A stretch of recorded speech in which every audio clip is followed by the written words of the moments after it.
Hey everybody, this is Marcellus Troy Alexander. We are here, Inspiration with Troy Alexander Live. I'm excited tonight. We have an amazing broadcast tonight. Listen, two phenomenal individuals that I'm honored to have on our broadcast tonight. But listen, you know what our motto is: dream, take that step, and walk with purpose into your destiny. Tonight, we always come on to encourage you to go get that dream. Listen, there's no mountain too high. There's no valley too deep that you can't get out of. Come on, y'all. So tonight, we have a phenomenal. Stay connected with us, y'all. We're on Facebook, Troy Alexander. We're on Instagram. I love taking photos at Pick by Design. Listen, we're on, my goodness, my nonprofit, calltoinspire.org, calltoinspire.org. And guess what, y'all? We're also on YouTube. Inspiration with Troy Alexander. Stay connected with us, y'all. We want to encourage you to hold on and not give up on that dream. Listen, we have a book of poetry that we want to encourage you. It's on Amazon.com. Listen, poems inspiring dreams, purpose, and destiny. So tonight, listen, you can get it right now. Marcellus Troy Alexander on Amazon.com. Now, listen, everybody, let me give them the proper introduction. Listen, a dynamic duo, husband and wife.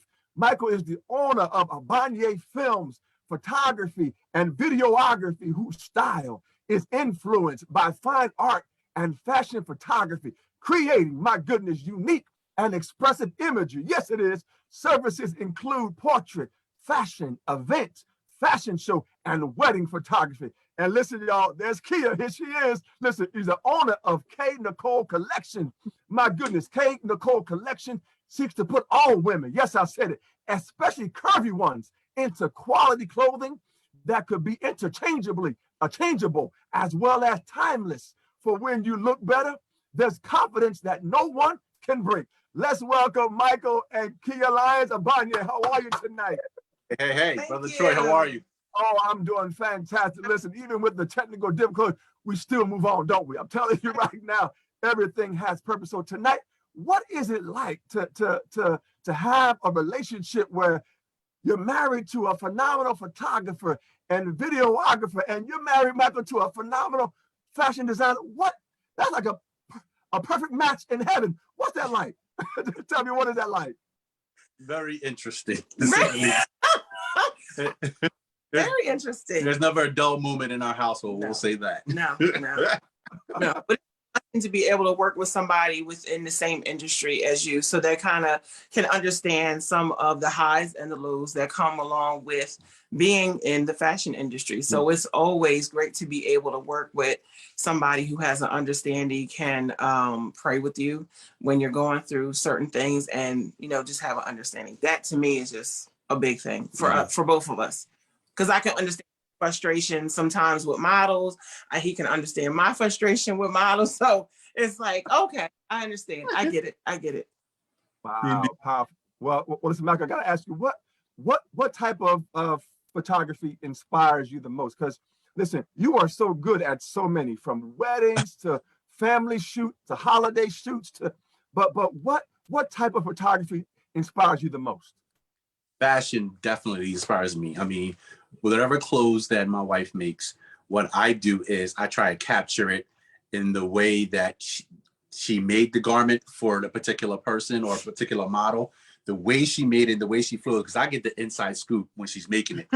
So she's like, oh, that. So in my mind, when she's telling me that, I'm like, well, I can capture it in this way to accentuate whatever piece that you're putting together. So if it's like a train, I want to make sure that that train is accentuated. If it's something that's very intricate on the garment, I want to make sure I accentuate that as well. So me, it's like whatever she's putting forth, I want to make sure I captured it in that matter or in that vision that she has. So when she posts it up, her vision is like picture because form. I always have some type of theme behind collections.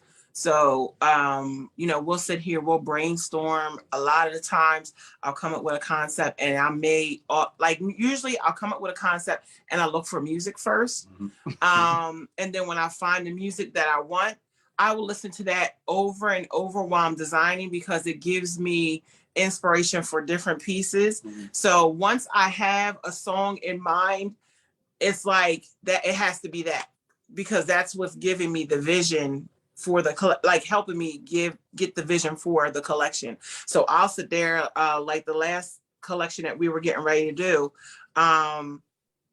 It came from a show from when I was young. I used to watch Are You Being Served, which is a British show, a comedy from like the 70s. And so this collection that I'm currently working on now is basically like a 70s London type of feel. And we actually got the theme song from the show and somebody remixed it. And I was like, this is it. Because I sent him the song and he was like, I like it, but we need a little bit more beat to it. We need a little bit more. Right. And I was like, they have it. And we looked all over and found it. And I was like, that's it. So once I get it, it's like, it's repetitious. When we did Atlantic City Fashion Week, I did, my collection was like a springtime in Spain. Mm-hmm. So we did the Gypsy Kings. And my sons were like, Mom, you don't even understand what they're saying.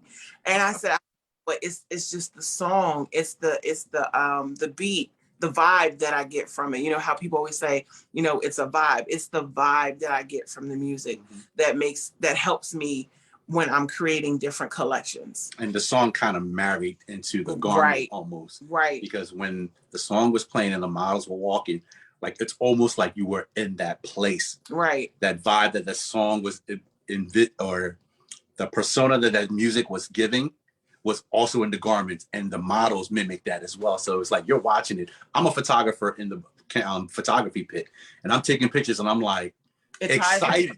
I'm excited. I'm like, her vision came to pass. My turn, you know, make sure I capture that.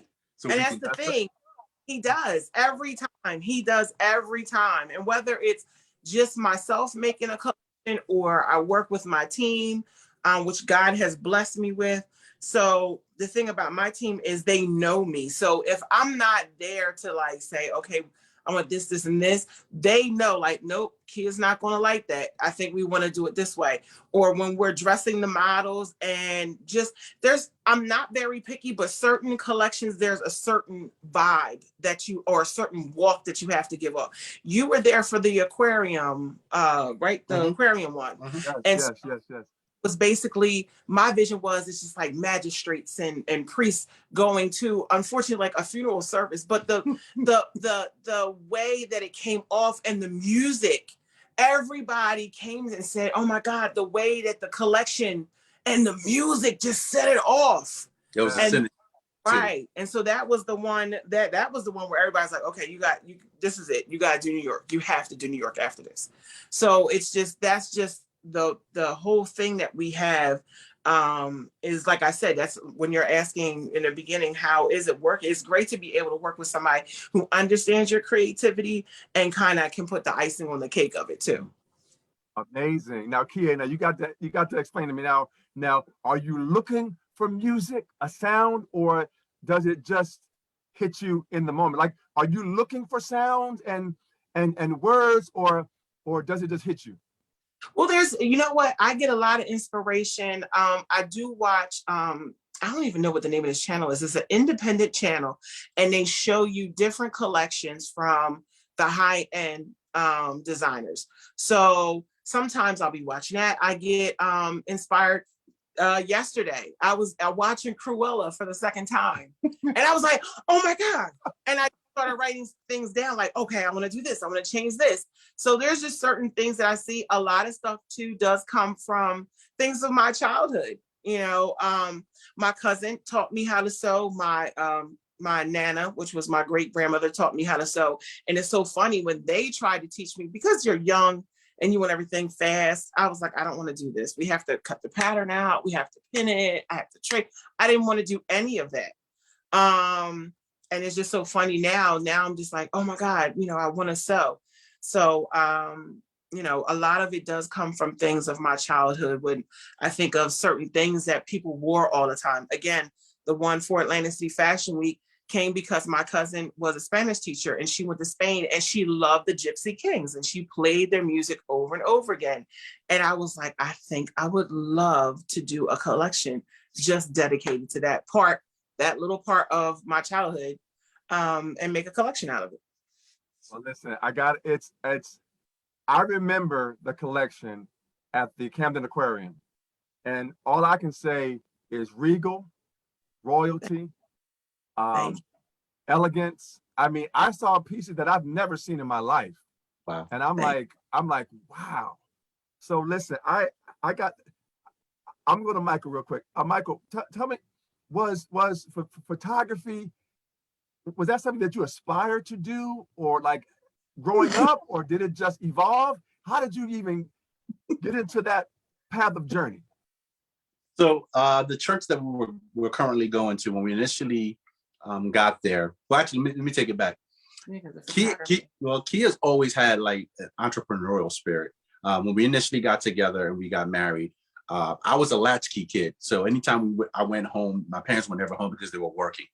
So when we got together, I was like, I don't want my kids to be the same. So with that being the case, she was a stay-at-home mom, and she's not the type to just sit still and not do anything. So she was constantly trying to find different avenues to help me out as a helpmate. So she started making wigs. I like to spend money. She started making wigs, and with wigs, there is some type of advertisement piece to it. So I learned videography on YouTube University. So I watching a bunch of videos on YouTube, and I started learning how to do video editing. So I started recording her and creating like small snippet of videos for her. And it got to a point where the wigs, she decided she didn't want to do the wigs no more. It became overwhelming. It was too much. It was too much for her. So she decided she didn't want to do the wigs no more. So she wanted to do modeling.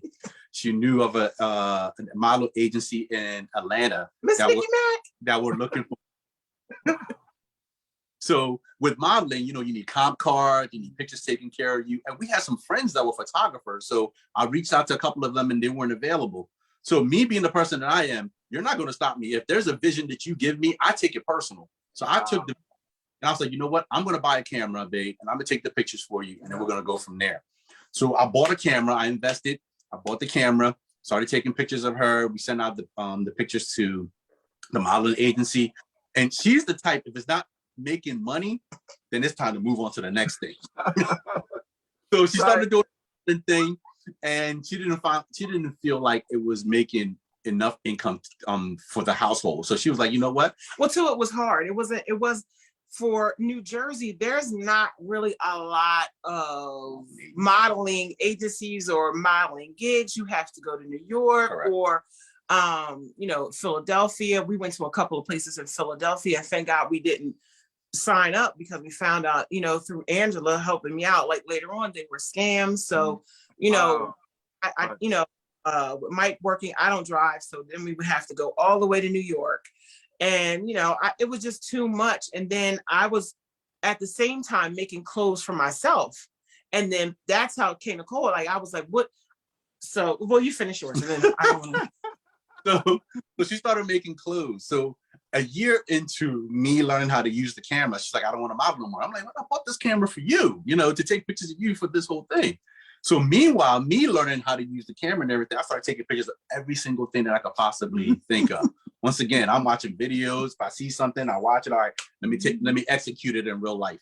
And I kept on doing that and kept on doing that. And it came to a point where whatever clothes she was making, whatever model wore the clothes, well, you have a photographer right here. So I started taking pictures of the models for all the clothes that she was making. So it kind of still worked out. But the main reason for me buying that camera was more for her than anything. And it was also doubling as a video camera for me to do videos for our church and things like that. Mm-hmm. So that's what pretty much prompted me starting that. And then that branched off into now, having a full studio. Yeah, the videography is the church's fault. That's not mine. That's the church. Photography was primarily inspired by her. She inspired me to buy the camera and actually start taking pictures. Wow. But wonderful. Again, listen. Well, listen, Khia, I gotta ask you, such an amazing journey that both of you have had. How do you go from making clothes for yourself to saying, I want to start a collection? I mean, that because, what's that thought process like to go from, I'm making clothes just for me, right? But now I'm going to start a fashion line. So I started making clothes for myself because even though I am plus size, I'm 6'2.5". Don't take the half away. Don't take the half away. And because I'm very proud of that now. As a young child, I wasn't. So my body shape, everybody, whether it's a man or a woman, nobody's shape is the same. But I found that when I was going to the plus size stores, I don't have big thighs. So the pants would not fit correctly. So I would take maybe a piece that was a favorite of mine and make clothes out of that. And then people at my church were like, can you make that for me? And I was like, no, because it's for me, like my size. You're right. That. And so the demand became a little bit more and more. And so I was like, okay, well, what are we going to do here? And so in 2016, because I have it in my shop, I was upstairs in my bathroom at my makeup table. And I was just like, God, okay, what are we going to do now? I don't know what I want to do now in order to bring income in, because I told you I like to spend money. Right. And my husband is an amazing husband because he will work 20 jobs to make sure that I can spend that money. And I was like, I can't do that to him. I can't do that. And I was praying and I just said, I don't know what to do. And then I said, I want to do the clothes, but I'm afraid that if I always like to plan things out, like how much investment am I going to put out and how much am I going to get in return?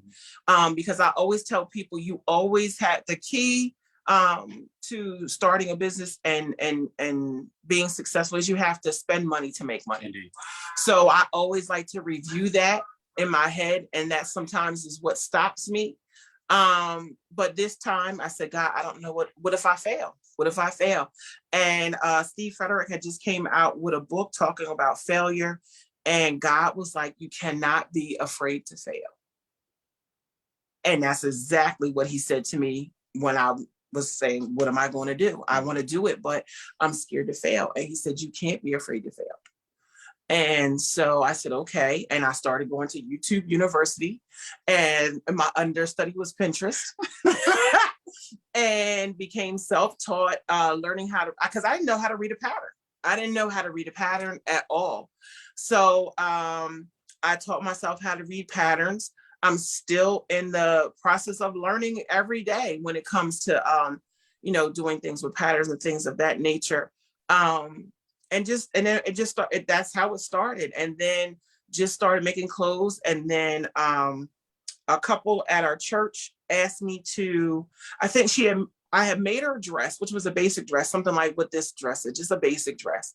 And then she said they had started their clothing line, which was Hustling Spirit. And then they were in the Atlantic City Fashion Week. And they said, I want you to make a bodice for this girl. And then I want you to make this tutu. And I was like, ma'am, no.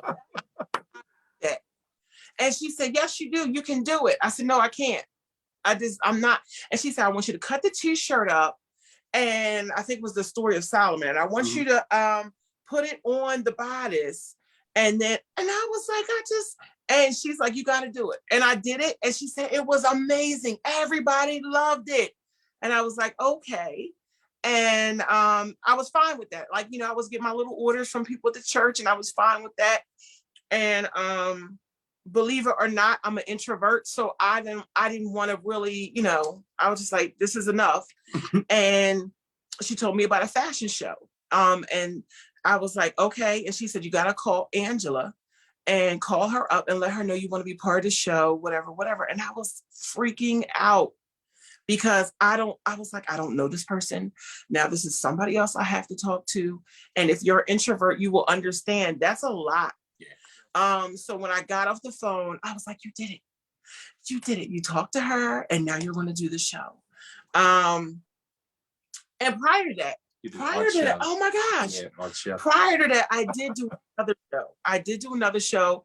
And I was a big girl for that too. I stepped out, and the show was in, I think, 2 weeks. And they were like, can you make 8 pieces? And I said, can I make 5?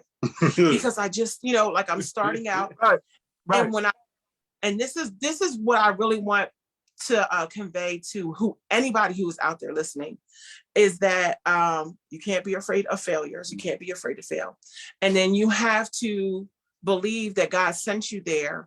And when I'm saying that God sent you there, believe that you have a place at that table. Mm-hmm. So when I went to this show, this is the actual very first show. And, you know, nobody knows me. There's other designers that people know. And, you know, my stuff it was okay. It was cute. It was all right. And they were like, who wants to wear, you know, we need a couple more models. And nobody stepped up. Nobody. I think one girl was like, I'll do it. You know, I had my models, but we needed a couple extra. And they were like, I don't know her. I'm not wearing her stuff. And oh my God. And I was just like, and I wanted to run out of there. I wanted to run. And I was like, God, I do not belong here. I don't belong here. And God was like, you belong here. You belong here. And I was like, okay, you're right. I belong. So this is a whole conversation going on in my head. And we did the show. It was great. And then from then, that's when I did the Top Line Divas show. Mm-hmm. And when we did that show, when I tell you that I was, again, I had my music. You can ask Mike. I was going to bed with the headphones in my ear and just vibing like, okay, we're going to do this. All right, I can see this with this. I can see that with this. And when Angela said, well, what song? We have a song for you. I was like, I kind of already have a song. And she was like, okay. And she was like, I guess you can do it. And for the first time, actually seeing people wear your items, and like, I had done a total 360. Like God had really, like when I tell you God had his hands on that collection, I had done a total 360. I had learned how to do coats and everything by this time. Like I was doing the whole outfit. Normally when I do a fashion show, I do everything. And when we did it and those models lined up, they were like, you're crying. I was crying.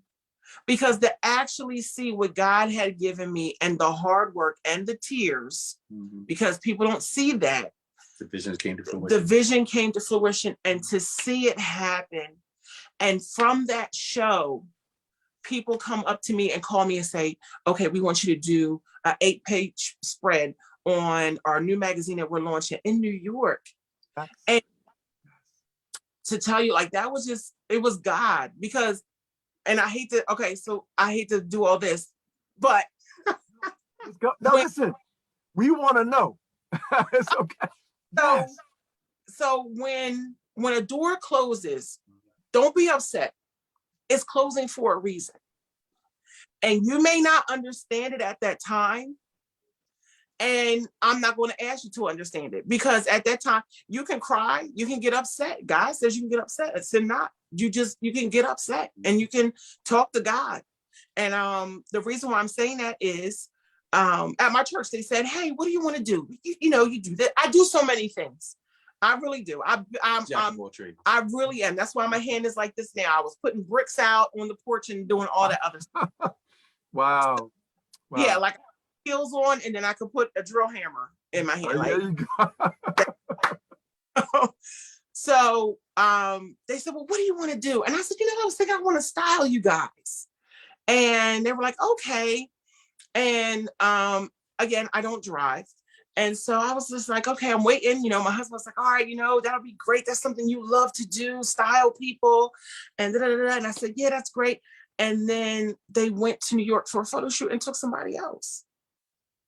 And when I say that it broke me, it broke me. It really did. And I said, God, why? And, I said to myself, what, maybe it's something with me. Not in a bad sense, but maybe because I don't drive and I wouldn't be able to, maybe that would be something that would hold them up. I'm not as accessible, because my kids were young at that time. So, those are different things that God showed me that might have been why they didn't show. It may not be nothing personal. That might be what it is. And thank God, because at the end of the day, he said, like, he has so much bigger for you. Because now I'm not just styling this couple in within the four walls of the church, which would have been fine. But I'm dressing and we're on billboards in New York. And I got to do it with him. So my first times are with him. And it's funny because our family scripture that we stand on is, your gift makes room for you and brings you before great men.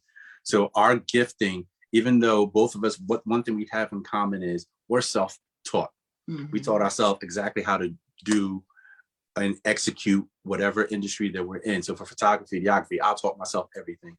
I ask a lot of questions. I look for people who are in the industry and I ask a lot of questions, and same with her, self-taught. So our scripture that we always stand on is your gift always makes room for you and brings you before great men. And that great men in my interpretation. Tell them what our interpretation is, baby. Go ahead and tell them what our interpretation is. The interpretation of great men are the people that are going to receive that gift that God has given you and appreciate it.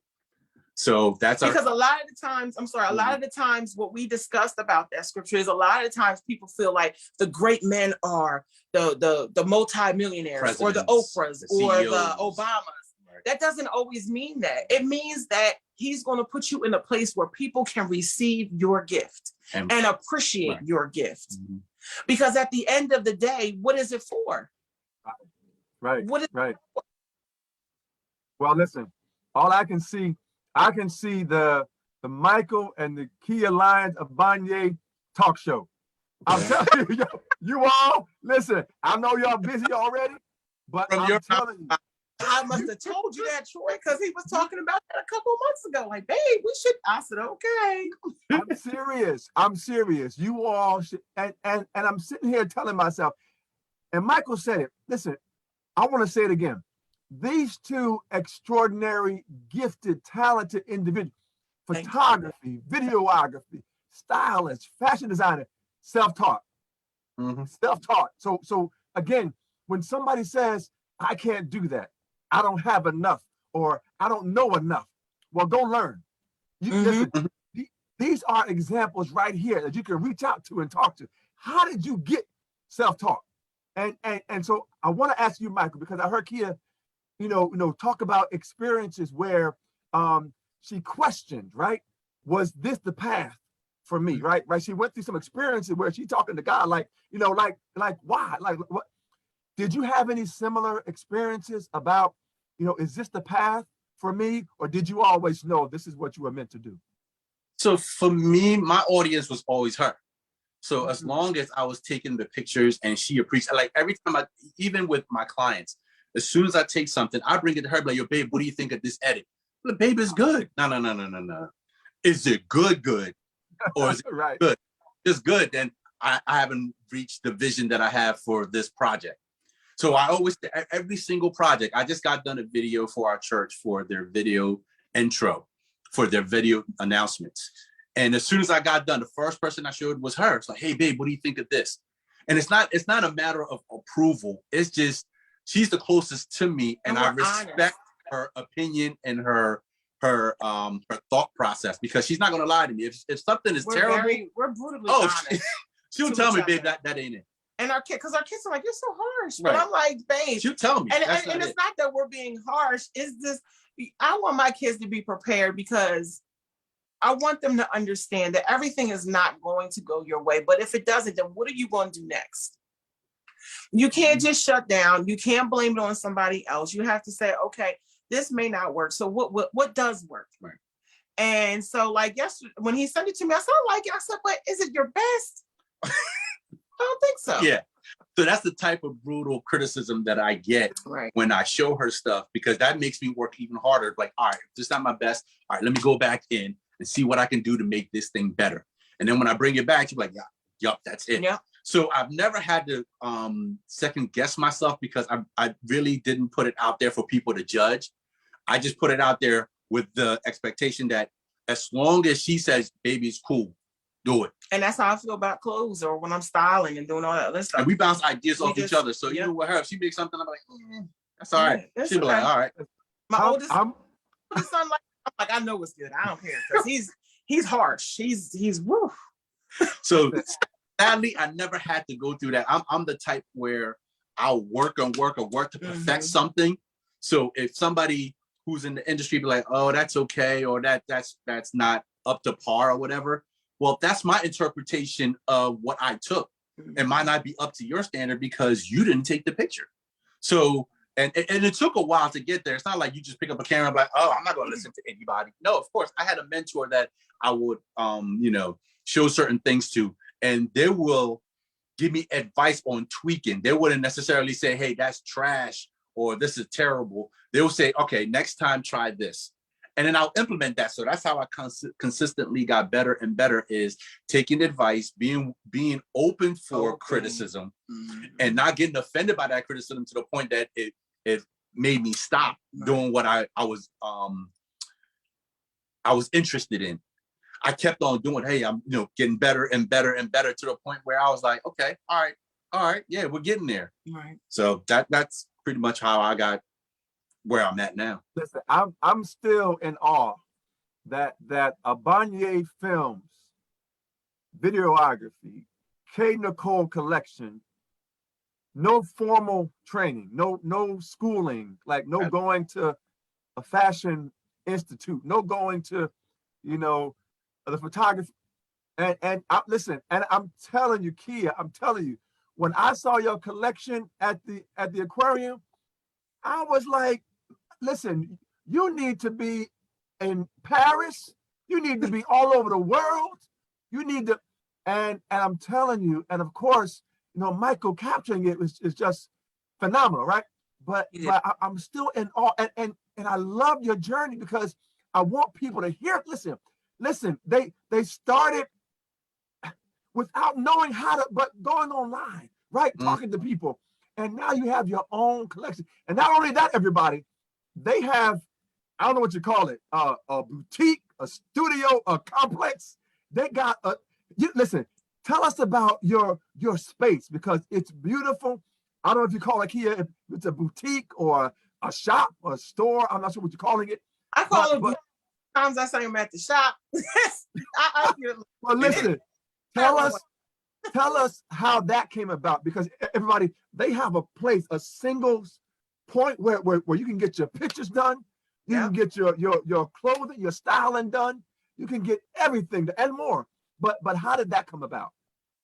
So I was working at Joe Mars in Philly, and God had opened doors for me to get there. That's so fun. I was working at Wawa just to make extra money. I hadn't worked in, I'll say, over 15 years. My husband has been able to sustain and whatever, and worked at Wawa, didn't like it. And I always went to Joe Mar, and I bought so much fabric, and they, I would post up what I would make. And they said, hey, we're going to pay you more, and we want you to advertise for our store, and, actually work in the fabric department. So I was like, this is a designer's dream. I get to see the fabric first. Right. This is amazing. And it was at first. It was sweet. It was wonderful. And then you have to deal with the public, and it wasn't as nice as I thought it was going to be. But in the process of doing that, because of course I had extra income, I could buy extra fabric. I was getting a discount. So I mean, my basement is full of thousands of dollars probably of fabric. So that was the plus.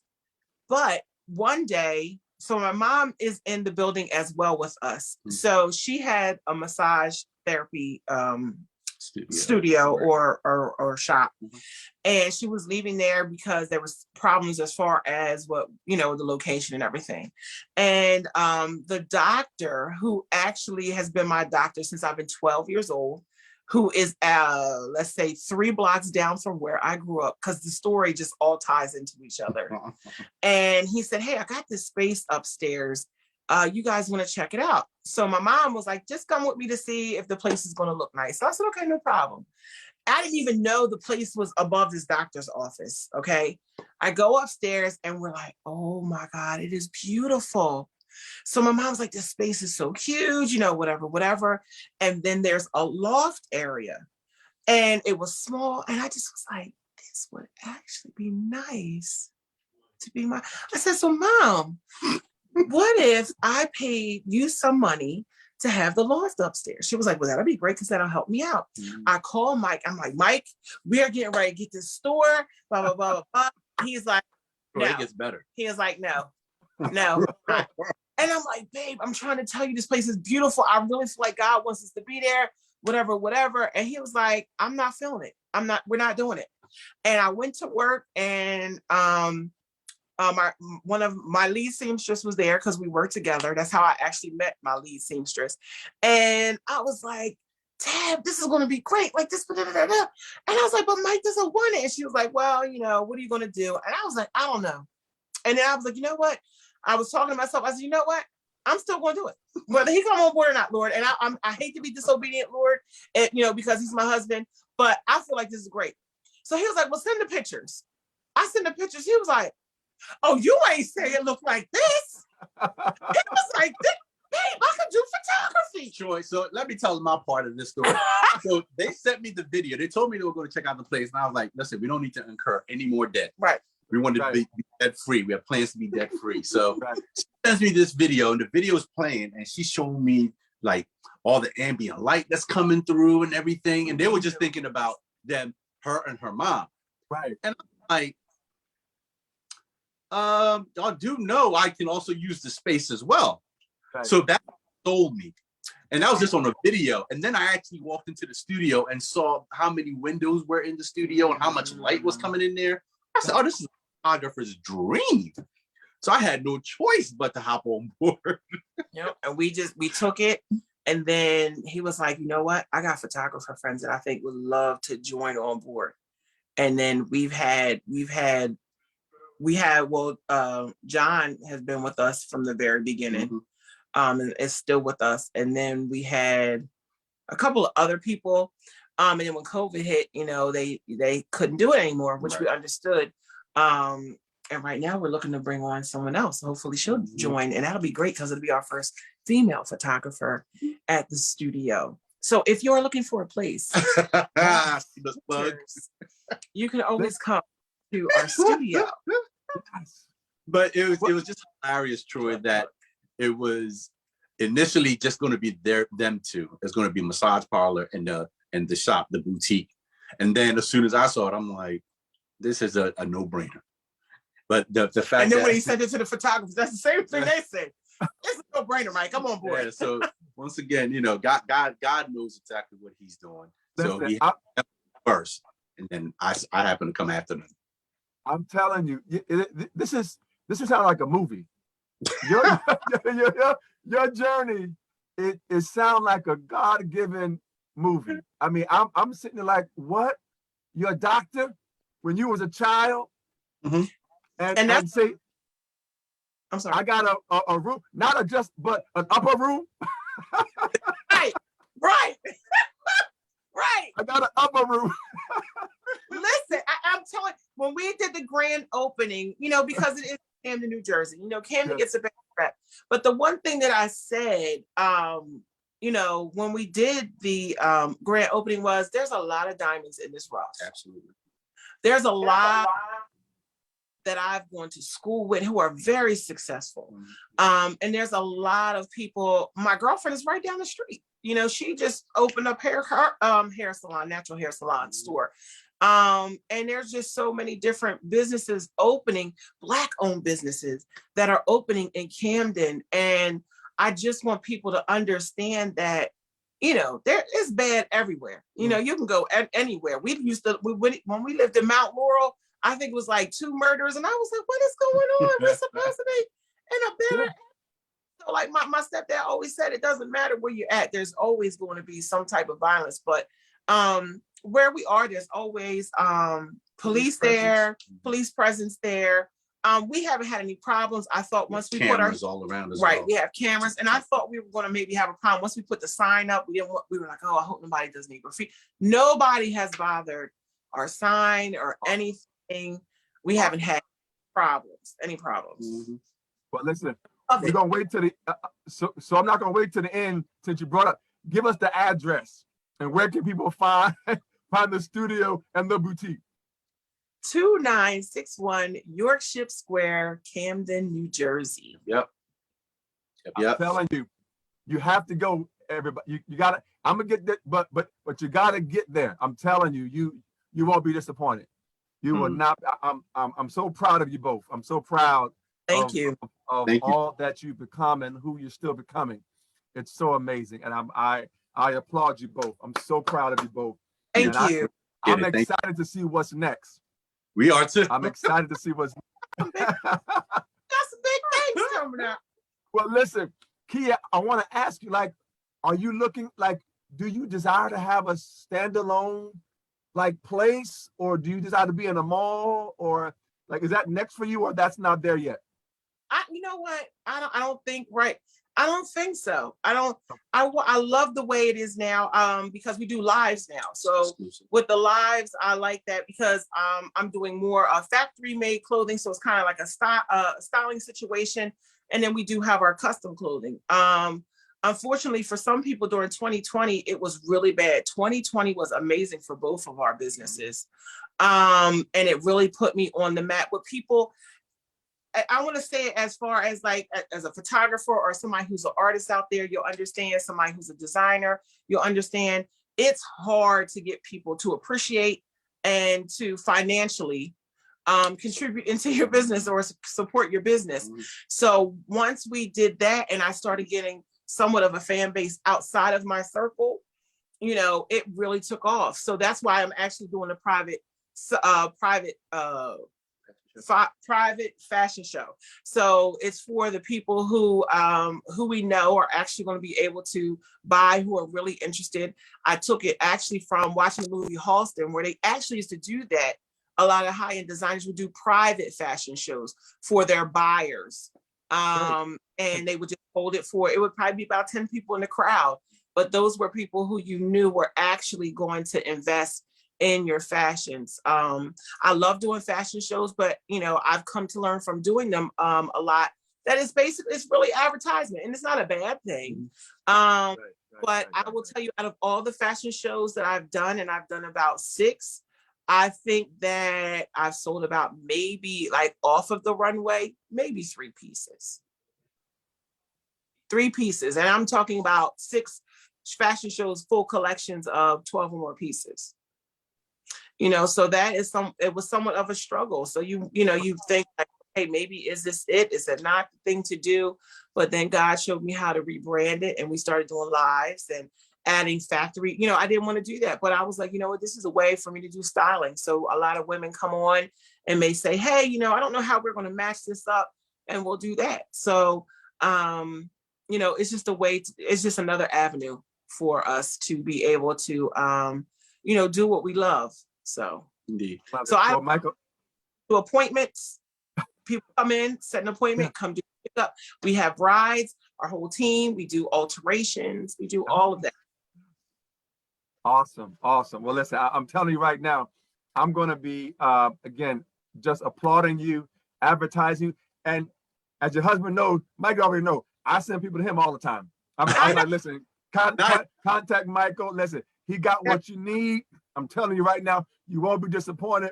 But listen, Michael, I got to ask you real quick. How do you work with someone that has a vision? Like I saw a recent posting where the young lady had a ring light like behind her and different, like I'm wondering, like, what is that conversation like? Like when you're talking with someone about an idea, like how did even that come about? How do you work in terms of your process? So my creative mind is always going. I similar to Khia. If I get inspired by many things, so I'm constantly on like different platforms, social media platforms, and I'll see something and I'm like, okay, I want to duplicate this, but I don't want to mimic it in principle, not to be the same thing. So I was on TikTok one day, and there's a challenge. It's called the Infinity Challenge, and it has a bunch of folks where they'll be regularly dressed, and then they'll hold a ring light that's turned off behind their back.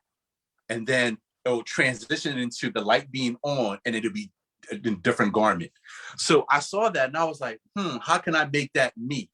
So I reached out to a model that we had seen from another fashion show that we were at. And I reached out to her and I was like, hey, I have this concept. Would you be open to coming down and possibly, you know, me shooting it? You get the prints for free. You don't have to worry about it. So this young lady drove all the way down from Maryland on a Sunday, right after church, came down, and I was like, all right, here's my concept. All I have is this. I know we're going to do the whole ring light thing, but I don't really have a definitive way. I want to take the pictures, but let's just play around and see what will happen. So as she's holding the ring light, I'm like, all right, try this, try that, try this. And I purchased the ring light literally a week before. And when it came, once I had the idea, that's when I go to research mode. So I looked on online, and I was like, all right, what ring light can I get that will make this vision come to pass? So I found one that changes colors and everything. I was like, oh, this is perfect. So once again, the young lady came, we shot, I was changing in different colors and everything, and it just worked out amazingly. Come to find out that the young lady was having like a bad day that day, but it didn't show on her face, but she's like, right. You. So it was like an ordained assignment for her to be there. Like, it changed her whole mood. She's like, thank you so much for this. I really appreciate it. And she killed the shoot.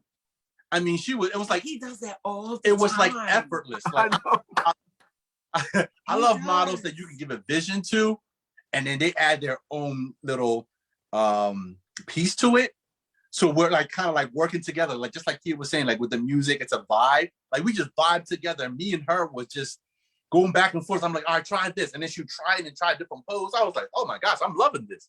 So that, once again, my creativity just comes from, I get inspired by many things. So I could be driving and I'll see a spot and I'm like, babe. Yes.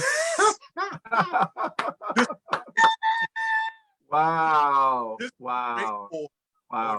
I just get inspired by many things. Majority of my creativity comes from seeing certain things on social media, and then I'll take that and add my piece to it, and then that will prompt me to do a particular project or a particular shoot, or sometimes even people will reach out to us and be like, hey, I want to do a shoot. I don't know what concept. I don't have any concept, but if you guys can help us, that'll be great. So they'd be like, all right, I have this. So me and Khia will go in. I'm like, babe, this person has this. What do you think we can add to this and enhance it? And she'd be like, oh, but I got 9 times out of 10, he come up with ideas. She's like, well, use this backdrop, use this prop, or she'll build the prop. Like she's just great with like set design. So a lot of times, a lot of the creative pieces for what we add to our photography, majority of it comes with us collabing together. And I'll come up with a concept and I'll let her know. And she'd be like, all right, well, let's go here. We can get this and then make this and add this together. And that's how a lot of times we come up with our concepts. Let me tell you what I saw, Michael and Khia, when you were talking, Michael. I saw a television show, right? And I saw a television show from start to finish, right? So it captures Khia with the concept, right, of listening to music, right? And she got some earphones on, and you see the process of her going from the music to the designs. And Michael, listen, I'm telling you, I like Project Runway, but I would have watched Michael and Khia Lyons Abanyie show. I'm telling you, because crazy. That's a good idea. It would be. I would love to do that. It people don't realize, not even just for me, for photography, to sit here and watch what he does in videography. Like, it was times he was doing the church announcements and it would be like 3 a.m. And he's one of those people, like, if I said I'm gonna do it, I'm going to do it at that time. So it was just like, babe, I know you got to be tired. So it's like, as soon as we get off here, he's going to edit. I know he's getting ready to edit. My kids are like, Dad's here, but he's editing. He's constantly looking to see how he can enhance the pictures. And it's just a lot of work. People don't see that with photographers. Mm-hmm. It's more than just and I know you know. Yep. More than just taking a picture. Because we have flaws. So, and we don't want those flaws to be shown 9 times out of 10 on the photography, on the pictures that you're getting back. So it takes a lot of, editing and things that have to be done to your picture to make them come out as beautiful as they do. Mm-hmm. So it's just crazy what people don't get to see behind closed doors. And I always talk about that on my live. I always say, on social media, I told my husband the other day, I feel like that's why they call it reels, because you know how they have the sports reels, it's always the highlights. We only get to see the highlights on social media of what someone's life is. You don't get to see the actual headaches, the tears, the when are you coming to bed, close the light, they don't see those, or they'll say, Khia, Mike, y'all are amazing. I want to be just like you. And you don't see when I got a chair and I throw it across the room because I was angry. because I'm mad about something. And that was a long time ago. Yes, Lord. That was like that was back in the day. I learned to control. Well, listen, right. They don't see that. They don't see the nights of praying. Like I always tell people, when I see people and they're married and they get separated, and a lot of times now people get separated or divorced because you're chewing the gum the wrong way. And you just like, what did we even get married for? And when people say, you guys or this, that, like they don't understand.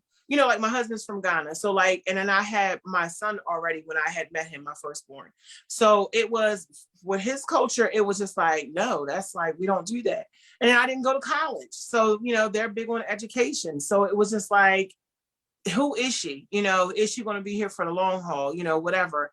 And, and then when he had cancer and then taking care of him and people not seeing the times when he was, getting ready to get the surgery and we wanted to know that, how far had the cancer gone, and me praying and he's at work and I'm praying at 12 o'clock because God instructed me to pray all hours a day. So I would pray in the morning and then at 12 o'clock I would go upstairs and pray, come back downstairs, act, and my kids didn't see me cry and everything and act like everything is okay. And then when he got his surgery and they're telling us, oh, it'll be healed in 2 weeks, and then see his where they did the surgery and it's not healing, and then trying to keep a straight face so that he doesn't freak out. Like, why are you freaking out? You know what I mean? So it's always a process. And I feel like, people now, I think we get so disgusted when we see people and it's just like, you're getting so excited about just what you see here. When this goes off or when those people's cameras go off, you don't see what really happens behind closed doors. And then people become what I call sheep. So you just follow people to the fact of what you see and not really know who that person is. That person could be something so much worse. So I don't know. It's a big deal for us, but I would love to do a show because we would love to share. We are always very transparent, especially with couples, because we've been through so much. Indeed. We've been through a lot. And, but we were determined that when we got married, even when we were dating, we were like, we want to be different than our family was. We had a lot of, in my families, whether they were married, they may not be totally happily married, or if they were, it was always, you have your money and girl, you got to have this. And we just didn't want that. We didn't want that. And, same thing with him. He was saying, coming up, his parents worked, so they couldn't come to his functions all the time. My husband is there for every single thing that my boys do. I think he loves me. But he lights up when he sees his boys. Like he loves his boys. And that's what I love about him so much, is the love that he has for his boys. Normally you see men have that for their little girls, but his kids are the joy of his life. When he comes home and they're like, how you doing, Dad? How was today? It was good, but it's even better now that I'm home. That's what he says every day. Wow. Well, all I gotta say is, again, I'm so proud of you both. And when you're ready to pitch to Netflix or to Hulu or something, listen, whatever I can do and to help you get there, let me know.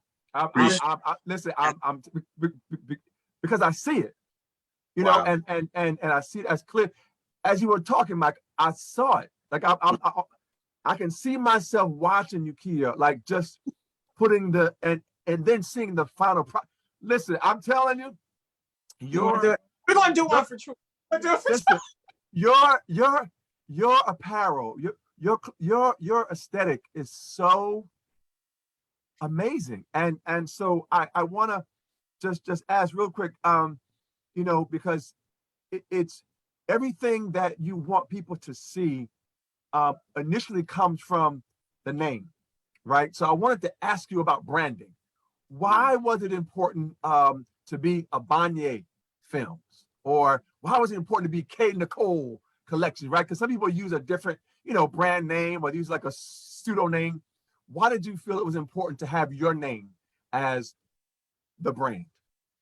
So I was doing videography, and there was a guy by the name of Brother Marcus. He was on the radio station. So he was looking for a videographer. And I don't even know, to this day, I don't even know how we linked up. I know, I don't remember that. But oh, the boat. Yes. On the boat. Okay. So, we were on the Spirit of Philadelphia. Our church had an event, and we were in the Spirit of Philadelphia. And we were, it was coming up on our anniversary. So I had bought a new ring for our 10-year anniversary, and I bought a new ring, and I was going to surprise her. She had no clue. None. So we're all on the boat, and I spoke to, it was like one of those WDAS hosted type thing. So brother Marcus was there, and he was hosting, and I ran up to him. I was like, hey, listen, our 10-year anniversary is coming up. I bought a ring. I want to repropose to my wife. Can you guys, give me the mic like at any point of this trip, so I can propose to her? He's like, I got you. So we sparked up a conversation. I was telling him what I do and this and that. So the time came, he gave me the microphone, I re-proposed, and he was like making jokes or whatever. It's like, dang, I'm looking for something similar to that or something to that effect. So we linked up that way, exchanged information. I told him what I did. I said I'm a videographer. So at the time, he was going on an interview, and he needed somebody to record behind the scenes. I was like, absolutely, I got you. So I went there, I did the behind the scenes, and during the interview, he was like, yeah, and I got my brother Mike here from Abanyie Films. From here on out, we're going to go by Abanyie Films. Wow. We're going to have to give him credit. It's copywritten. It's my last name. We're going to have to give him some money. So that's where it kind of, prompted me to use that. But initially, we didn't have a name, and the company wasn't even registered or anything. I was just doing it as a hobby.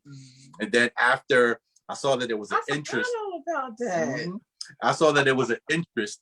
I was like, you know what? It's time to make this thing a legitimate company. So that way we can actually start showing people that we're legitimate. When I just, hey, brother Mike, come take a picture or whatever. I wanted to make sure that it was registered with the government, so we can make sure we pay taxes and all that.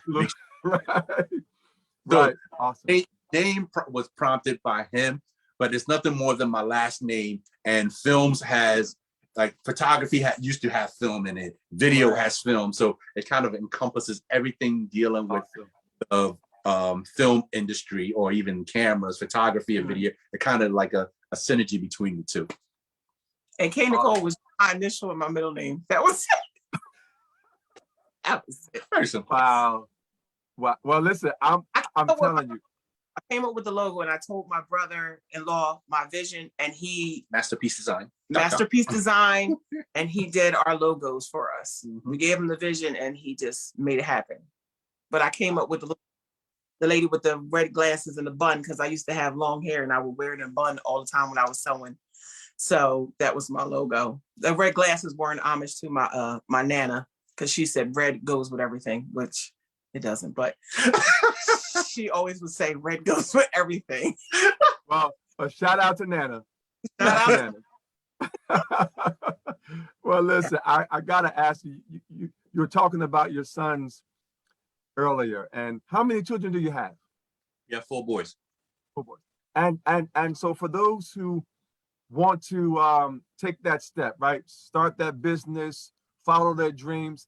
How do you even find the balance of time, right? To raise children, to have a dream and a vision, and to put time in to doing that. How do you balance both? Because a lot of people haven't figured that out yet. So how have you both? And it's not that it's just one of you, but both of you are at the top tier of your craft. How do you stay there, as well as in the beginning having to raise kids as well? We're still trying to figure that out. I mean, we do the best we can. We have a lot of family time. And they're older too now. Well, that too. But we have a lot of family time. We set aside some time to watch movies together, do certain things together. But it's still kind of hard trying to balance it. So if they have like some type of, let's say, event or sports event, band, or whatever the case may be, we put it on the calendar to make sure that, we do our best not to conflict those schedules. So if I'm booking something and I know that one of the kids, well, our youngest now is the only one that's in school currently, and he has certain he's into the band. So if he has an event that's coming up, I do my best not to try not to book something around that time. So, it's not always feasible. Sometimes, they overlap, but at the very least, I'm dropping them off and I'm picking them up. So we do those things, but basketball. Yeah, and then our oldest plays basketball. So once again, I do my best to try and make it to almost everything. But we're still trying to, find. And we pretty find much that, do though. that I mean, we pretty that. much on that part. We're pretty much we're still pretty much involved with a lot. And with me, the blessed part with me is that I'm still here. Like, I can sew and I'm here now. I am teaching them that they're going to have to start cooking a little bit more for themselves. We just had a meeting about this because they still feel like mom should still be doing it. And our youngest is 17 and our oldest is 24. So my oldest does all his own stuff. My second child, we don't see him. We don't even know if he still exists. He gives us a commercial once in a blue moon and goes in his room. And then our third, right now he's getting ready to go to work, trying to go to work and everything like that. He just graduated last year.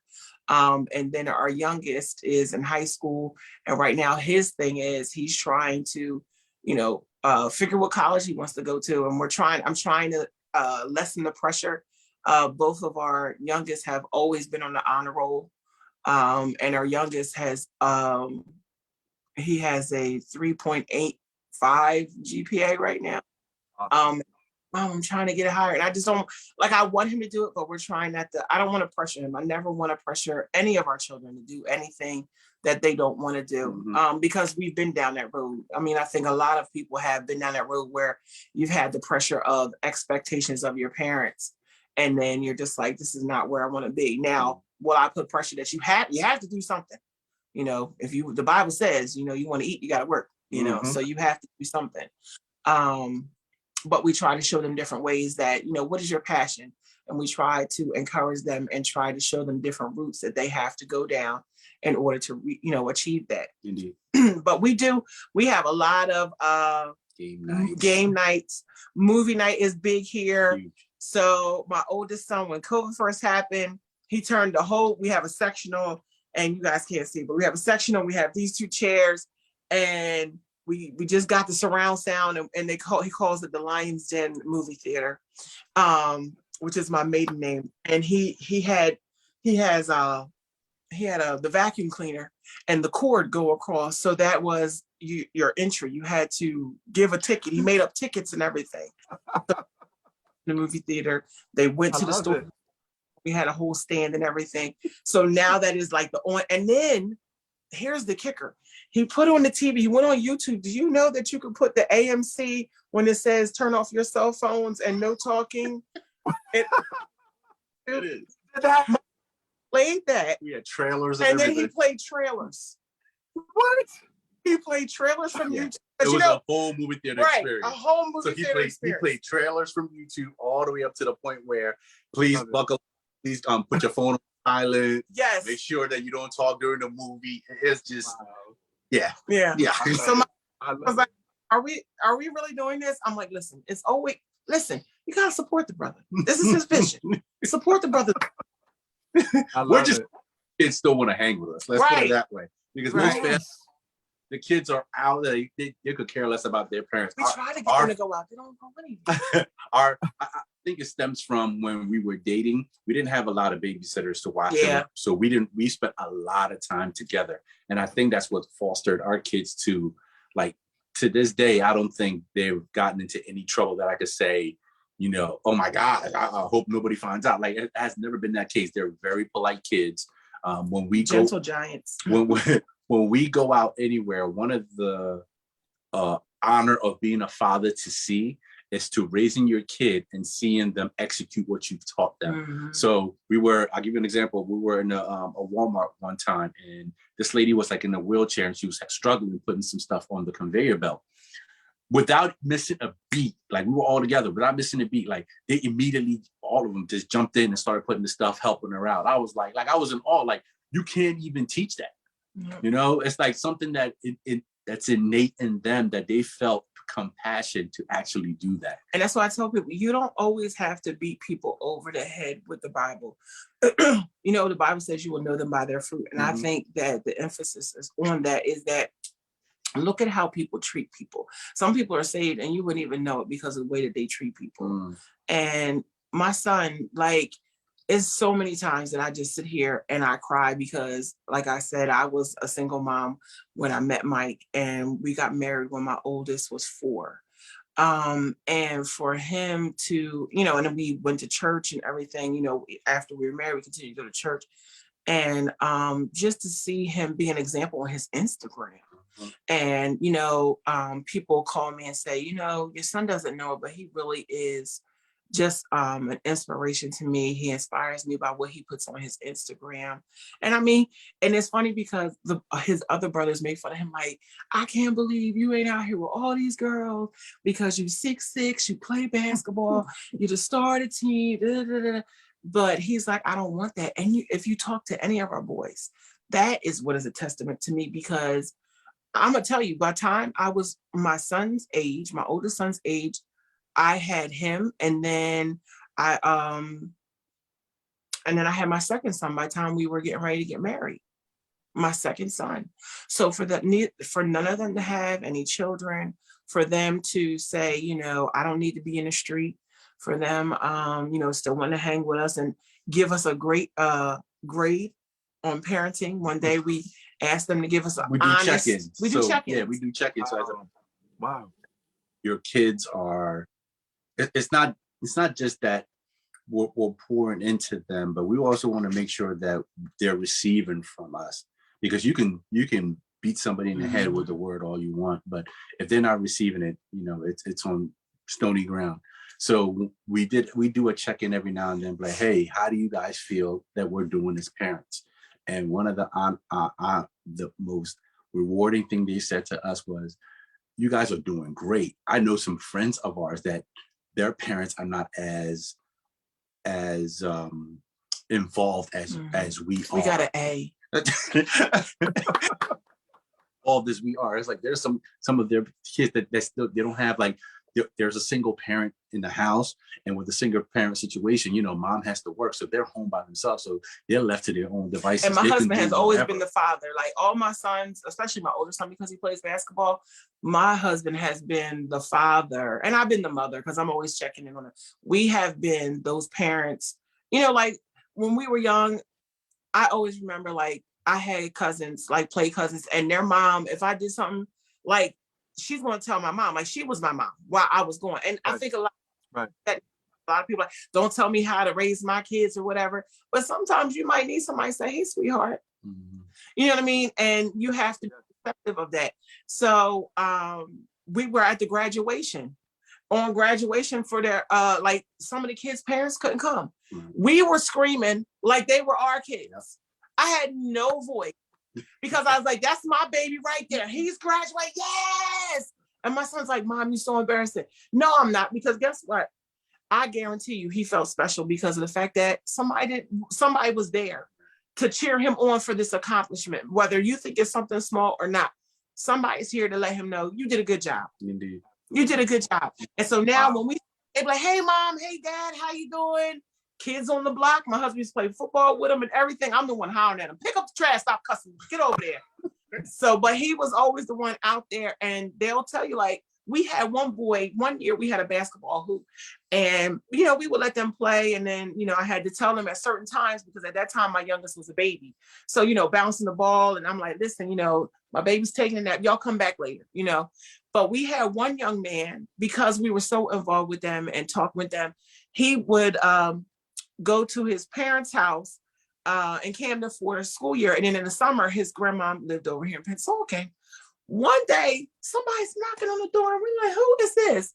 And I said, oh, hey. He said, hey, I just wanted to come and say hi, see how you guys were doing. He was like, because I'm over here for the summer with my grandma. And he was like, I remembered you, and I just wanted to see how y'all were doing. And I was like, oh, that's so nice. That's a testament. That's a testament of who you both are. And it's so powerful to hear and to witness. Again, even the small time that we've had the opportunity to engage, I can see something very special about you two. And listen, yeah, we all, blessed and thankful and grateful, but there are certain people that have a certain specialness, a certain uniqueness, calling, if you want to call it that, but something different about, and I'm telling you, I'm listening to your journey, and I'm telling you, this is like a script that no one can really write, right? Like it just, and it's something that is so listen, I have to thank you for just, being who you are, and your sons. Listen, I'm looking at, I don't know if they're going into modeling or not, but Michael, I don't know if you taking all the pictures or what, but I'm telling you, they have a gift. There's something special about those young men. And so, again, proud of you all and everything. So, yes. Now, listen, I gotta ask you, because again, I don't want to keep you. But listen, I'm gonna keep asking, because I'm loving this conversation. And so, as long as you're willing to share, I'm gonna keep asking just a few more questions, if I could. What if somebody said, what does it take to become a Michael Abanyie? What did it take to become a Khia Lyons Abanyie? What would be some of the characteristics that you would tell them that was key for you, that helped you, that could be helpful to them in you becoming who you are? It starts off with my parents. Both my parents were very hardworking. They were no nonsense parents. They were very strict, to the point where no one was ever, I don't think any of my friends, a select few of my friends ever came to our house, because they were real adamant about making sure that, there was no, once again, the same thing that I want from my kids, as far as I don't want them to get into anything that's going to change the trajectory of what God has for them. My parents were similar to that. They were very strict. You came home, you stayed in. If you went out, once again, before the street lights came on, you better be home. There was no question. So they were strict, and their work ethic, like my dad did everything that he could possibly do to make sure that his kids were taken care of. And he had 4 kids. I have 2 other brothers and a sister. So he did everything he could. And my mom, once again, she did whatever they could to make sure we were taken care of. So that work ethic is now instilled in me. So whatever I set out to do, and I had my mind to do, I'm like, I'm going to accomplish this by any means, whether you help me or not. I'm going to find out a way to do it. It would be better if you help me, because then I can learn from you, because I would hate to go through all the hoops that you went through to get to where you're at, when I can just learn from you and jump over those hoops. So it's just a constant work ethic that my parents have instilled in pretty much all their kids. All my brothers and my sister are all in a professional environment. None of us have ever been arrested for anything. Like, we're just, lack of a better word, clean cut kids. Like, we're just good kids. And because of that, because of that, parents giving me, I have this tenacity to do certain things that it worst thing you could do to me is tell me I can't do something. Forget it. You might as well consider it already done. I'm going to learn it and do it even better than what I see being done. And it's kind of rubbed off on our kids. Our kids are the same way. I tell this story all the time, and my son hates it. He hates it, but yeah, of course. Oh, in his junior year of school, he went out for the band, and he wanted to play a particular instrument, and he was adamant about playing this instrument. So I got him whatever resources that he needed for the instrument. I think it was the drum. So I got him a drum pad. Yeah. And he was like, I want to play $70 for the drum pad. So he went out for the band, and the teacher at the time happened to tell him that, no, I don't think you're good enough to play. He didn't say he wasn't good enough. He said, you want to do these triangles. Because you heard Edie say, huh? No, I thought he said that he wasn't good. No, he just said, what did he say? He definitely didn't say it wasn't good. Okay, but he told him he was going to play the triangles. Right. Well, whatever he wanted to play, he wasn't able to. Well, that forced this boy. So we'll get to the part later. But something happened to the fact that he wasn't able to play the instrument that he wanted to play. So he came home and told us about it. He was a little, disrupt about And it. I told him, you want me to come to that school? Because I paid $70 for them daggone drum pads. You gonna play the drum. I know that you're gonna hit a beat. You're gonna hit some kind of beat. So fast forward a couple months down the road, and they had a recital or a band type of recital. So we're going thinking, regardless of what you're playing, we're coming to support you. Right. Now, meanwhile, this kid didn't tell us all the different things that he was doing. Right. So we get to this recital, and we're sitting like further back, maybe in the middle row. So it starts. And we getting up with our cameras. Yeah, getting ready to record. If you're playing the cymbal, whatever, you're going to be the best cymbal player or a triangle player ever. So the recital starts, and I see him go from one instrument to another instrument to another. I'm like, what is going on? Like, my mind is blown. We're crying. I'm like, he ended up playing the snare drum, the bongos. I was like just in awe. But that's all a testament of you can't tell me I can't do something. Mm-hmm. Right. Like like, all right, cool. Watch and this. That was our oldest son. My oldest son, they would not let him play high school. Same thing with our oldest son. I mean, he would eat, sleep, drink basketball. Ever since he was a kid. Ever since he was a kid. And the coach would not let him play for anything. Mm-hmm. And when he went for his freshman year of college, they were like, he never played. We were like, no. When I tell you that people were coming out to see him do different dunks, to do the worst thing you could say to him for him is that you cannot do something. Everybody knew his name. Mm-hmm. Everybody was like, "Oh my gosh, I can't believe it." This boy went from not getting any time to doing what was well, I ain't gonna scream. The highest, I think, the amount of points he got was 26 a game. Yeah, like was like 27 to one game. 27 to 1. Oh, 25. Oh, okay, thank you, sir. He came in here and said, oh 35. 35. Correction, 35. So, but the whole thing with them is, and he got the Iverson. He played when he was injured. So the whole thing with our kids is, it's like you can't tell them they can't do something. Yeah. When he was in high school and he got benched, that whole summer, I swear, we barely saw him. He was out working his game. Like, you're not going to tell me I can't play ever again. I'm going to make sure that does not happen again. To the point where when he went to his college, like he was starting. He started every single game. He was he had the most points. And gave God honor every single game. They called his name because, they got the different handshakes they do. They do his hand. His was always like this and point up every time. Wow. That his first his JUCO team, they ended up being having the best record that year. They went to the championship, the semifinals. They went to the semifinals. Right. Last shot was left in his hand, and he shot it and missed. And it was just like. And the reason he missed was he thought that they were going to call the foul because the person fouled him.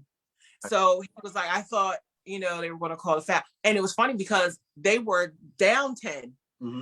And he brought it back up, and I'm on the field. He's just like, because he normally, when I would watch him, he normally does dunking. He wouldn't do 3-pointers all the time. So when he did it the first time, I was like, all right, thank you, God. Then when he did it again, I was like, don't do it again. So wait, even before that, so what happened was they were playing the game. Is by halftime, somebody had hit him in his eye, so it kind of threw him all off. So he was injured. He got hit in his eye. He fell on his tailbone. He was just injured. He came back in his determination to. So much that he played through that pain. It got down to the last 2 minutes. They were down 10.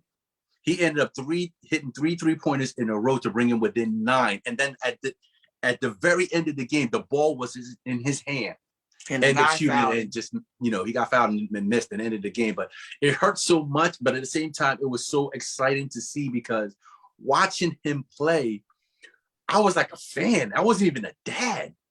Like, we're in the stands like, oh my God, we can't believe this is happening. We even took the whole family. The whole family is like, many people came we're just in awe. So many people came up to us and was like, even though they didn't win, they was like, your son is going to be something. There's no way. There's no way. And they said, they told them, don't be upset because there was another guy. It was like 2 or 3 guys on the team that were really good and they played well together. And they said, listen, if anything, be proud because they hadn't been to the championship in a couple of years. Like 15, it was over. It was like 15 years. They said they haven't been there in a long time. So, let's say over 10 years. I know that, but I was like, they were like, listen, this was a big deal for us to even be here. So yeah. So it's, for me, it's just tenacity, having That your parents. Yeah, the work ethic that my parents instilled in me, and my tenacity to go after whatever I want is what drives me to do what I do. And me, it's go ahead. Me, it was just you know, I grew up with my nana, and she was a hard worker. She was a real hard worker, and I didn't realize how hard of a worker she was until after she passed, and talking to other people in my family. Like, she made clothes for them during the Depression. So she would work. My pop was a hard worker. And then the women in my family, all the women in my family, I just noticed them, just witnessed them be strong women, and just always go for what they wanted, you know. And then to hear the stories just of different things that they've been through, and to be able to survive. And then, you know, my mom was a single mom, and, you know, had me, and she was on welfare, and she was like, I'm going to go to school because I'm not going to be on welfare. And went to school and became an x-ray technician, and just worked with every doctor in Philadelphia, and became just an amazing woman. And just to see that in front of me, got her PhD. Right. When got her, like, this woman is bad. Book on books. And so just to be able to see that, you know, and I had, like I said, I grew up with my nana and my pop. My pop was my biggest cheerleader as a child. I could do no wrong in my pop-pop's eyes. And he just, you know, I got a telescope, and he's like, you're going to be a scientist. You're just so smart. You're going to be this, you're going to be that. And you just so, and just always, my nana and my pop-pop, they always just nurtured me, and, you know, always believed in me. And like I said, my mom was just really a hard worker. Even as being married, she still was like, you know, I still got to take care of you, whether, you know, whatever. And she just was always a hard worker. And then, you know, the other women in my family, just their style, just the way they carried themselves. Like, I felt like they were unbeatable. My Aunt Lois, my Aunt Philly was the shortest person in the world, shortest in the whole family. It was the baddest one. You didn't mess with her or anything like that. And then she became like my nana after my nana passed away. She always would encourage me, and, you know, be like, oh, you know, this is what you're doing or whatever. And she was always, you know, the one that came, and she loved Mike. Mike was, oh my gosh, Mike could do no wrong. Mike could do no wrong in her eyes.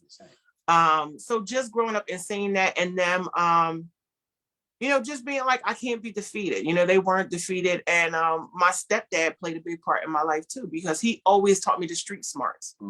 He always was like, you're so, you know, because I grew up in Woodbury, and then I would go to Camden in the summer, and I'd be like, they're messing with me. And he'd be like, listen, you better do what I tell you to do. You can't come in here crying every time somebody wants this or do that or whatever. You got to learn to stand up for yourself.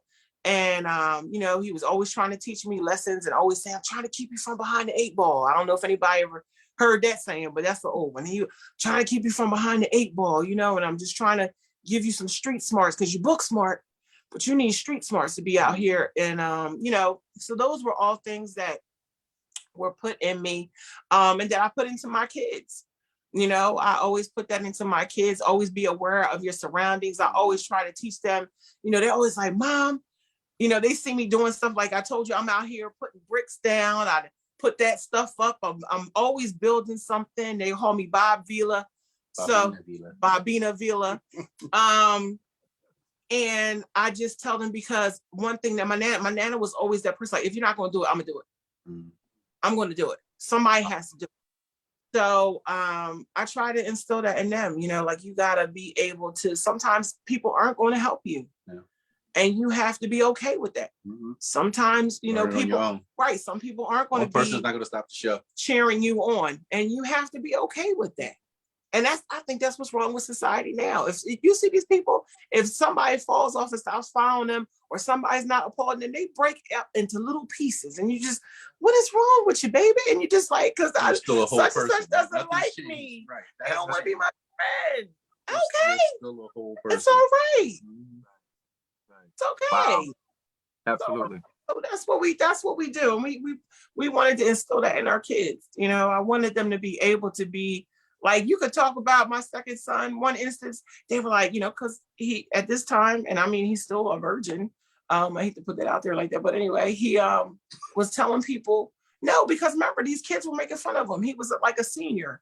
And he said, oh, you a virgin, you're so stupid. And he said, congratulations, you can get an STD and I can't. So what's the big deal? You know, they don't care. They don't care about what people think about them. Self-worth is something that we instilled in them. Yes. So they're each other's, for lack of a better word, accountability partners. So they pick on each other. So somebody else picking on them, it's like, please, you got to come better. Because if you break them down, come on, I don't know how, because in this house, from the top to the little person. Wow. In a minute with words. Very, very grounded kids. Yes. Grounded kids. Wonderful. Again, and they know it's in love. Mm-hmm. Awesome. Listen, I have two more questions. I promise you. And just so, is there anything in your journey that you would change if you could go back and do over again? Is there anything that you will go back and do differently? For me, no, because everything that happened has made me who I am today. Yeah, I would say. So, you know, I thought about that. No, I don't think I got the house. Well, she might, well, you know, I could have got a 25 carat. You know, I like the ring, but it could have been a 20. No, it's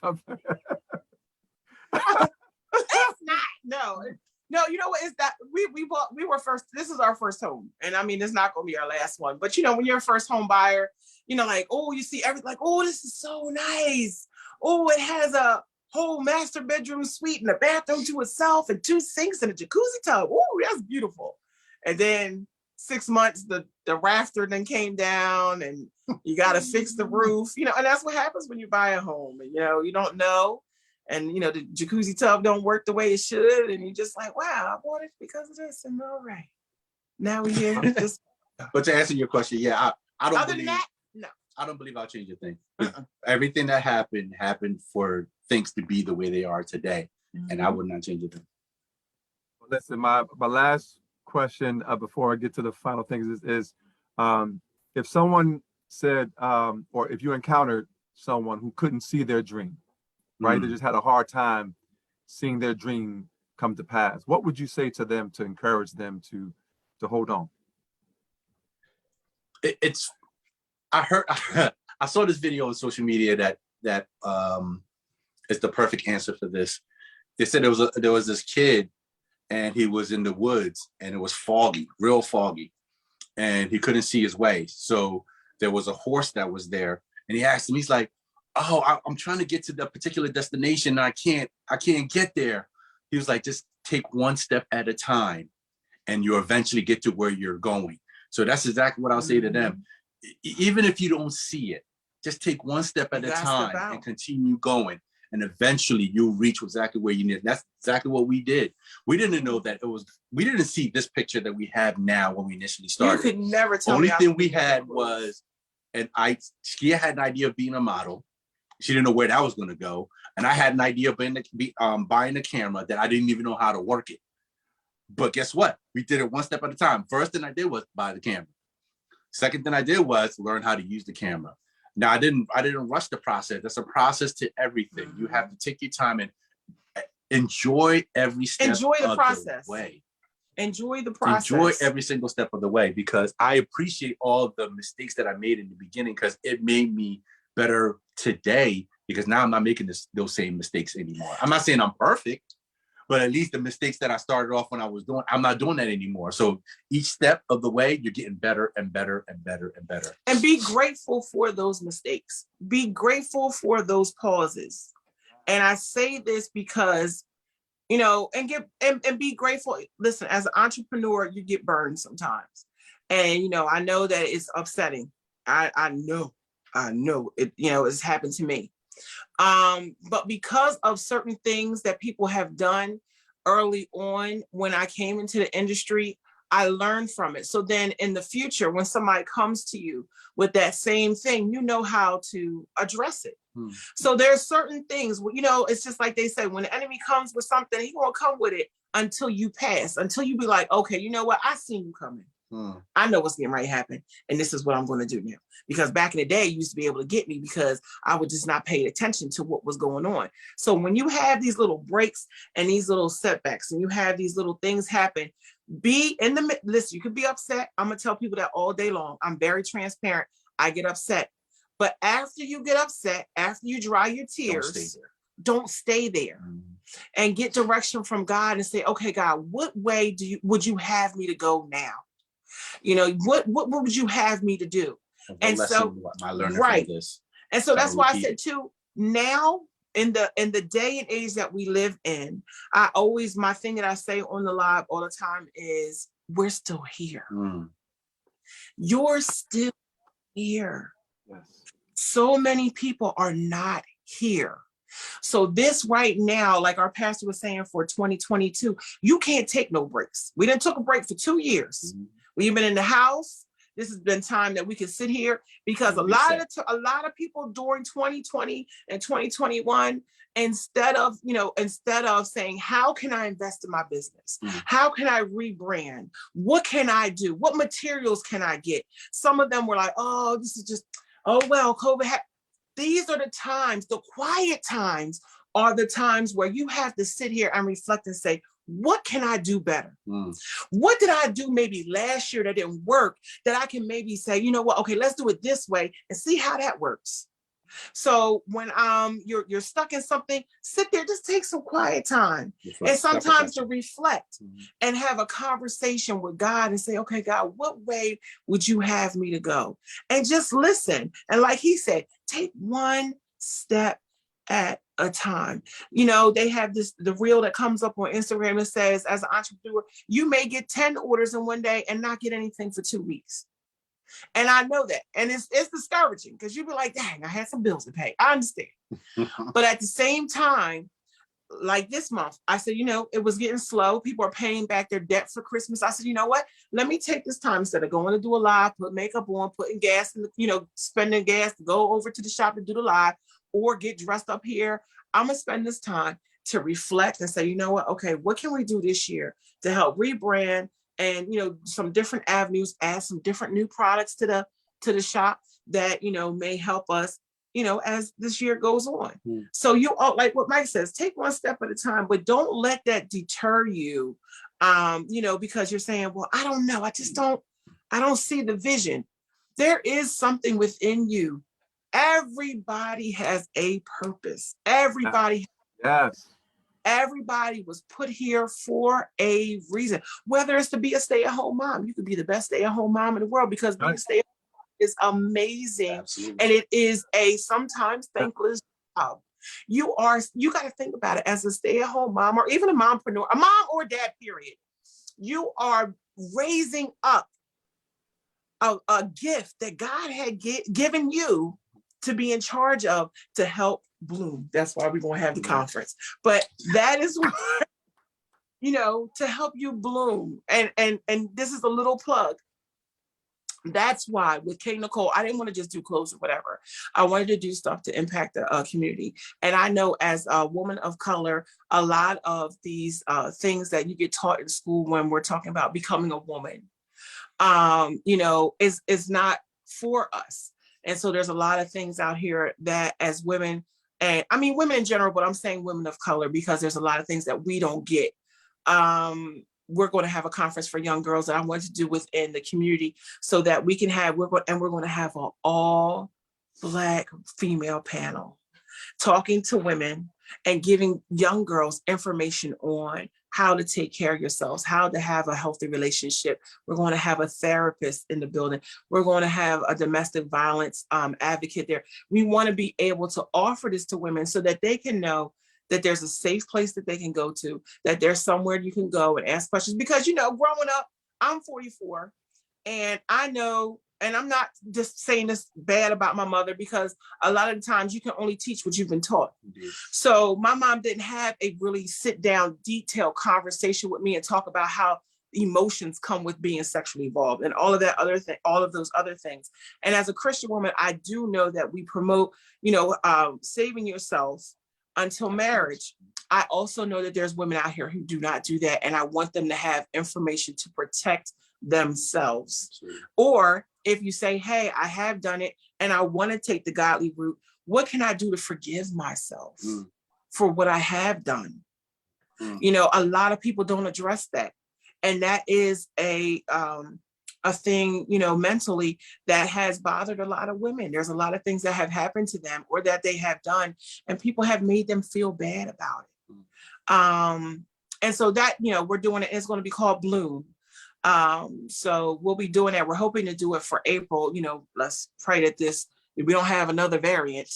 But if we have to do it virtually, we will. But it was just something on my heart, because as I talk with young women or women my age, there's a lot of medical things that go on with our body because of things that we've used over years and years and years that have caused poisons in our bodies and, sicknesses and things of that nature. And I would love to be able to help young women not have to go through that.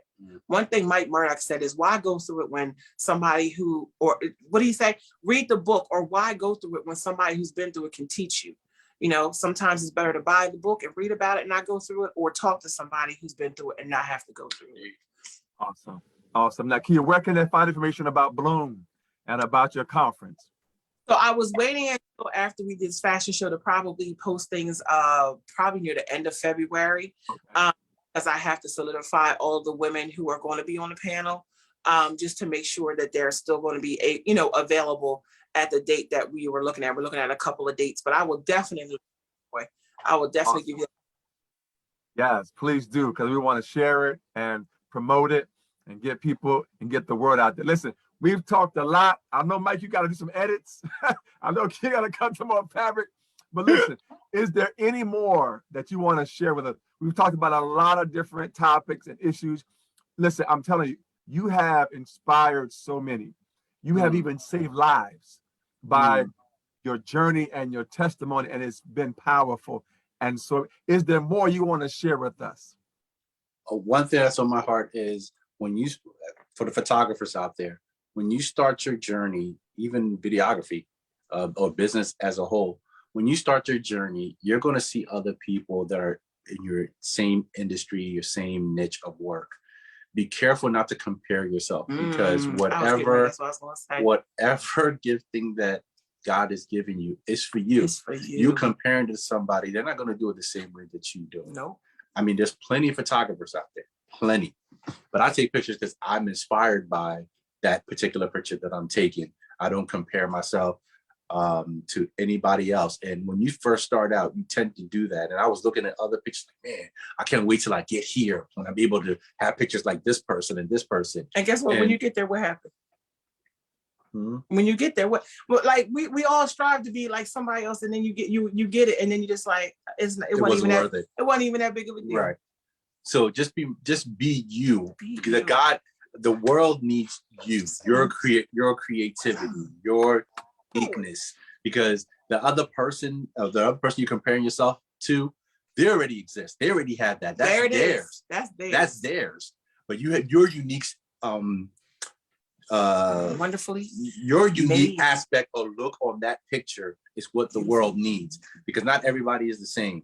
Just because somebody's seen one picture and saying, oh wow, that's nice, your perspective might touch somebody else like, wow, I like yours better because I see how you did X. So just be you. And twins don't even have the same fingerprint.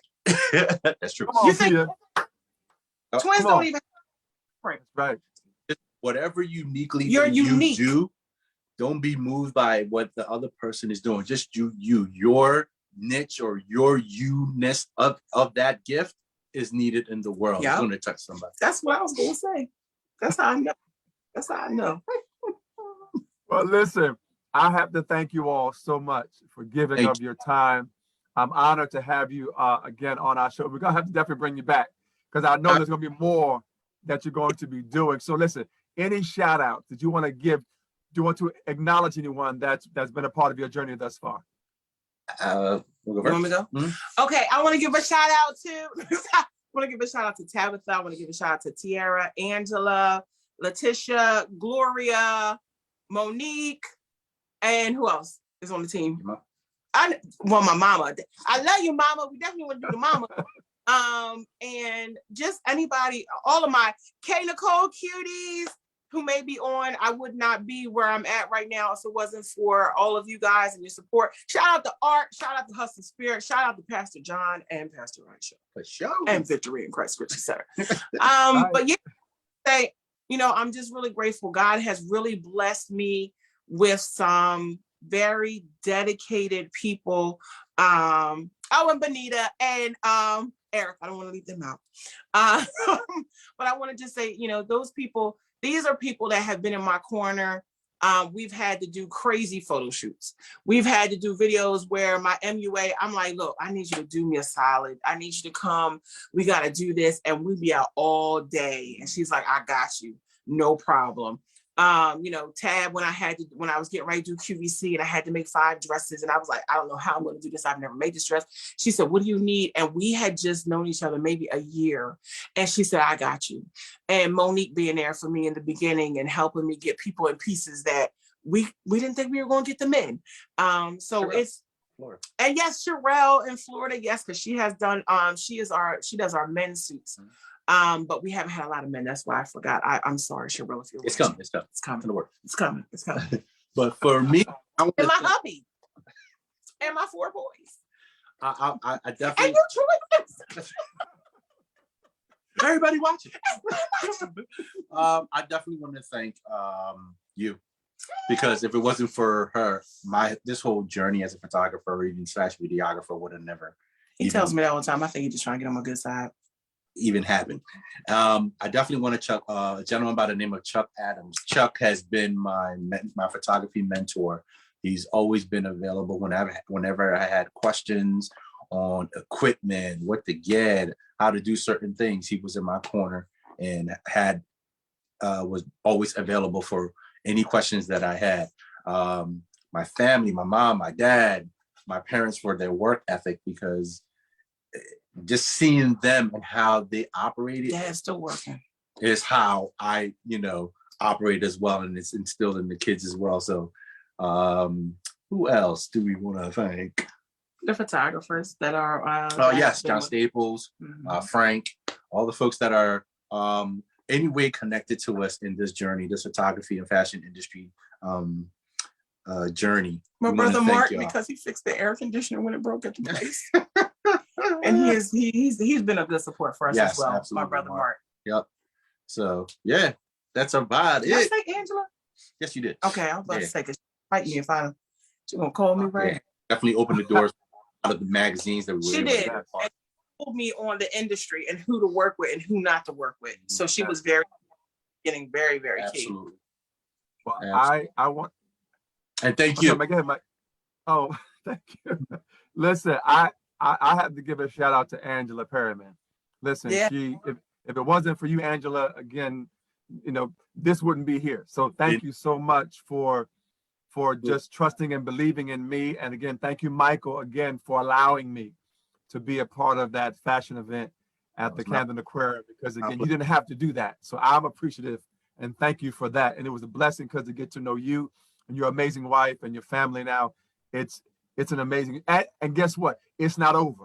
There's more to come after this. So yes, thank you. Any final words before we let you go? Yeah, let's thank my kids too. Christian, Michael, Jonathan, Eve. I thank them. That's we hard for them. Yes. Awesome. But Troy, thank you for allowing us to be on this platform. We are truly honored. Thank you so much. You've always been a gentleman and a scholar. Absolutely. Really appreciate it. Troy is really a nice guy. It's not what what you see here is 10 times more in person. Indeed. He's a very, very humble and nice person. I appreciate it. Thank you, Michael, so much. Listen, everybody, thank you both. I'm honored again. We're definitely going to have you back because I know there's more that you're going to be doing that's destined for your life. So thank you so much.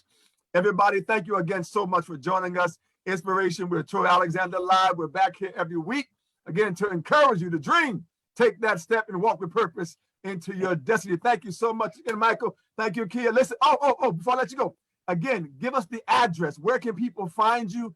Not only the address, but your social media as well. How can people find you? Okay, on K.NICOLE is K.NICOLE Collections on Facebook, K._Nicole Collections. It's on Instagram. If you type in Right, K.NICOLE, you'll see. there's another K.NICOLE, but it's K.NICOLE Collections. Right, it's a big rose as my face. Right. And then our address is 2961 Yorkshire Square, and that's in Camden, New Jersey, 08104. And mine is Abanyie Films Studios on all platforms. So we're on Twitter, Instagram, Facebook, now on TikTok. We're trying to load a lot of videos on TikTok. So we're on there. Website is www.abanyifilms.com. And as a matter of fact, you know what? I felt led to do this. If any of your listeners need any of our services, we'll give you a 20% discount only for this month. Actually, no, I'm gonna do it next month because we got some things we're doing this month. For the month of February, which is my birthday month. So February 9th is my birthday. So for the month of February, all of the Troy's listeners, just let me know you were listening or watching this on Troy's page. 20% discount on all your photo shoots. So that goes for in studio or out of studio. 20% off from us to you as a thank you.